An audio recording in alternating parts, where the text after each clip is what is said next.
প্রিভিয়ার্স কিছু অনলাইন পোস্টে দেখা যাচ্ছে যে তামিম জাতীয় দলে আসবে বা ফিরতেছে। তো তামিম আসলে অবশ্যই বাংলাদেশ টিমের জন্য ভালো হবে। কোন দিকটা সবচেয়ে ভালো হবে আমি সেটাই আজকে বলবো বা বলতেছি। তো তামিম আসলে ফার্স্ট অফ অল ওপেনিংয়ে আমাদের যে সমস্যা, এই সমস্যাটা দূর হবে।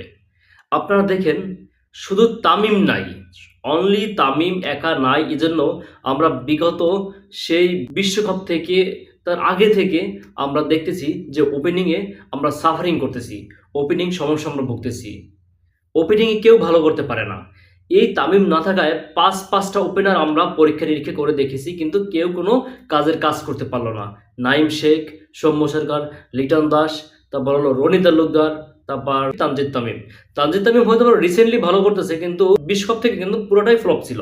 তো বলা যায় যে এই পাঁচটা ব্যাটসম্যান পুরোই ফ্লপ ছিল তামিম না থাকায়। কারণ এই যে ওপেনিং যে ব্যাটসম্যান, যে প্রথম যে বল, নতুন বল ফেস করার শক্তি বাংলাদেশে আমি কারোর দেখি না, শুধু তামিম ছাড়া। তামিম একটা প্রান্ত ধরে খেলে অন্য প্রান্তে চাপটা কমে না, তামিম ভাই আছে। ওদের মাথায় একটা কাজ করে যে না, তামিম ভাই ক্রিজে আছে। তো এই যে একটা সাপোর্ট, এই যে একটা মেন্টালি পাওয়ার, এইটা কিন্তু ওরা পায়। তো দেখা যায় এই কারণে অপর প্রান্তে যে থাকে তার কিন্তু চাপটা কম পড়ে, সে ভালো খেলতে পারে। আর তামিম তো সেট হয়ে গেলে একটা লম্বা ইনিংস খেলবে, এটা তো স্বাভাবিক। আপনারা দেখেছেন। তো এর আগে কিন্তু আমি একটা ভিডিও করেছিলাম যে তামিম না থাকায় 5 জন ক্রিকেটারের কেরিয়ার শেষ। সত্যি তামিম ছিল না বলে কিন্তু ওরা ওপেনিং একদম ভালো করতে পারে নাই। তো আশা করি তামিম ওপেনিংয়ে আসবে। যদি আসে, আপনারা যে পোস্ট করতেছেন, যদি আসে তাহলে কিন্তু ভালো হবে। তাহলে আমাদের ওপেনিং সমস্যাটা সমাধান হবে। কারণ কি, তামিম এক পাশে সেটেল থাকবে, অন্য পাশে যে আসবে সে চাপমুক্ত খেলতে পারবে লং টাইম, একদম রিল্যাক্সে, কোনো প্যারা না নিয়ে। তামিম যদি আসে তাহলে বাংলাদেশ টিমের জন্য অবশ্যই অবশ্যই এটা একটা ভালো দিক। আর বাংলাদেশি যারা দর্শক, যারা তামিম ভক্ত আছে, তাদের জন্য তো সুখবর বটেই। তবে যাই হোক, তামিম হয়তো বেশি দিনের খেলবে না, বয়স হয়ে গেছে। এর মধ্যে আমাদের একজন তামিম জোগাড় করতে হবে। এই যে সৌম্য, লিটন, এরা অনেক অনেক সময় পেয়েছে, অনেক সুযোগ দেওয়া হয়েছে, কিন্তু এরা কাজের কাজ কিছু করতে পারে নাই। তো আমাদের নেক্সটে যারা আছে, আমরা কিন্তু অনূর্ধ্ব 19 বিশ্বকাপ কিন্তু আমরা চ্যাম্পিয়ন হয়েছি, আমরা কিন্তু জিতেছি একটাই কাপ। ওখান থেকে আমাদের আরো কিছু প্লেয়ার আনতে হবে, যেমন আকবর আলী একটা ভালো অধিনায়ক, কিন্তু রাজনীতির পেছনের কারণে ও আসতে পারে নাই। আশা করি দুর্নিবাস পাপন গংরা এখন নেই, এই এই জাতীয় প্লেয়াররা চলে আসবে। তবে শুভকামনা তামিমের জন্য, শুভকামনা বাংলাদেশ দলের জন্য। প্রিভিউয়ার্স, যাওয়ার আগে আবার বলি, আপনারা যে পোস্টটা শেয়ার করতেছেন, অবশ্য আমি অথেন্টিক কোনো নিউজ আমি পাইনি যে তামিম ইকবাল জাতীয় দল ফিরবে বা আসতেছে, সে চ্যাম্পিয়ন ট্রফি খেলবে, এরকম আমি কোনো বিশ্বস্ত কোনো সূত্র আমি পাইনি। তবে আপনারা যেটা দিচ্ছেন, অনেক নিউজ পোর্টালেও আসতেছে, এই যদি হয়ে থাকে তাহলে সেটা বাংলাদেশ টিমের জন্য খুবই খুবই সুখবর এবং খুবই ভালো হবে। তার কারণ আমরা বিগত কয়েকটা সিরিজ আমরা ওপেনিং সমস্যার কারণে আমরা হেরেছি একদম চরমভাবে। এই সমস্যাটা আমাদের আর হবে না। তার কারণ তামিম যদি একা সেটেল হয়ে যদি 10-15 ওভার বা 20 ওভার পর্যন্ত যদি খেলতে পারে, তাহলে এরপরে যারা আসবে তারা চাপমুক্ত হয়ে খেলতে পারবে। তো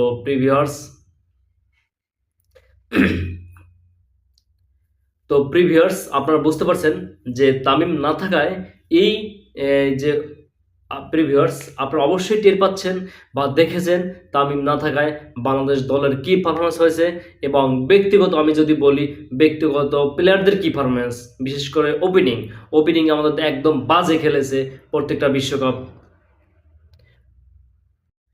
তবে একটা কথা কি জানেন, আপনারা অনেকেই এর মধ্যে আবার বলবেন যে তামিমের বয়স হয়ে গেছে, তামিম পারবে না, অমুক সমুক। কিন্তু এই তামিমের মতো কে পারছে বা এখন কে পারে, সেই তো নেই। ওর ক্যাটাগরি তো এখনো কেউ আসে নাই বা আসছে এরকম তো না, এখন আসে নাই। তো সেক্ষেত্রে তামিমকে সুযোগ দিলে সমস্যা তো নাই, সমস্যা আছে?